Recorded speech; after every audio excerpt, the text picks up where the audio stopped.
You ask Tiger to solve.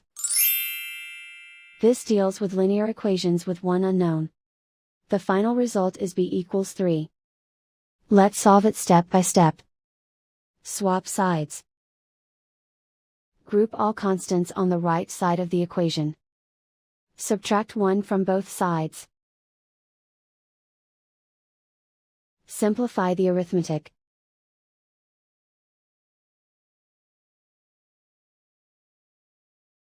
Isolate the b.